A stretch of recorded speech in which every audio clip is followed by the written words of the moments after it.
Republicans stood firm and prevented the debt ceiling from being raised, that would be a step in the right direction, because that could really force the necessary spending cuts that we need. Right. You know, it would be painful to cut spending by that degree, but not nearly as painful as it's going to be if we don't do it. What's the degree that we have to go to? What's the spending level we should be at versus where we are? At a minimum, we shouldn't spend more than we collect in taxes, which means we have to cut about $1.5 trillion out of this year's budget, not over 10 years, in 1 year. And that is massive, because see, right now the government is borrowing 40 cents out of every dollar it spends. It can't do that. What is the likelihood that something will change before we actually hit rock bottom? I mean, are we like, as a country, are we like AA or something where we've got to hit bottom? I think so. I don't think the politicians have the stomach for trying to avert the crisis, because the medicine to cure the problem doesn't taste good. And so they don't want to swallow it while they're in office. So unfortunately, we're going to have a real crisis, and that's coming in the next few years.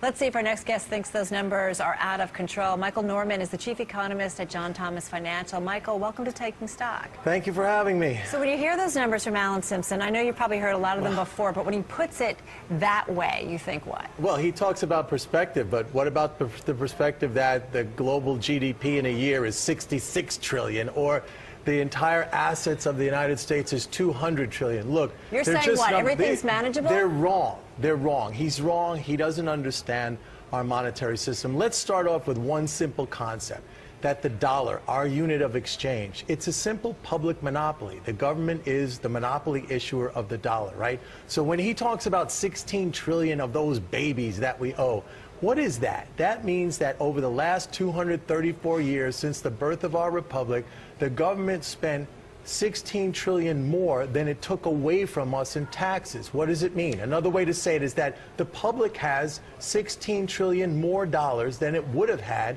if the government didn't do that. Now, the economy grew. The dollar is actually very strong and globally held. Wait, you're saying all this debt is good, and that how quickly we're growing this debt is good? The debt is a function of our economy. Without those dollars, we would not have commerce, okay? So, I mean... Yeah, but we've had a surplus and we've had a great economy. Why do we have to have debt and a growing economy? That's a great question. How does the government run a surplus? It would have to take back those 16 trillion that reside in the hands of the public. But my point is, we can have a surplus and a healthy growing economy without owing all this money. Isn't that a better situation? How could you do that? The public... Well, now it's tougher. If we don't have a barter economy, we need to have a unit of exchange. The unit of exchange is the dollar. And the government's spending of that dollar equates to higher incomes, more roads, more bridges, more education. Indeed, it's the very wealth of our nation. So it's necessary that that happens. All right, let me go back to Erskine Bowles. He worked with Alan Simpson on the commission. He offered up some words of optimism. We face the most predictable and also, luckily, the most avoidable economic crisis in history. Nobody disputes the arithmetic. The fiscal path we're on is simply not sustainable, and these deficits are like a cancer. They're really going to destroy the country from within.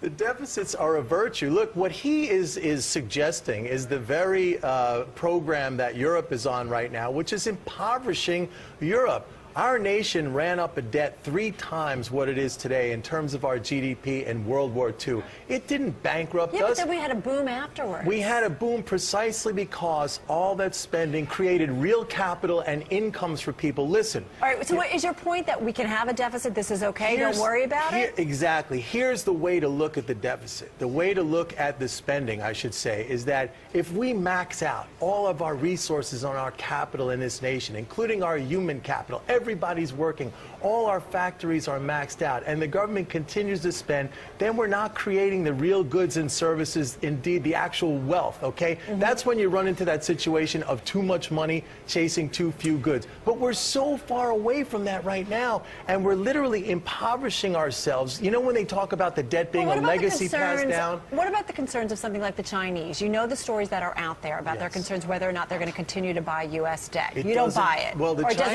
Chinese have been selling a lot of their debt, and guess what? Interest rates are coming down because the way we pay the Chinese back is that the Fed simply debits their securities that they hold and credits their reserve accounts, their checking accounts. It's like you switching your money from your savings account in your bank to your checking account. It's a very easy thing to do. Listen, this year alone, Carol, this year, 6 months, we have redeemed in this country $32 trillion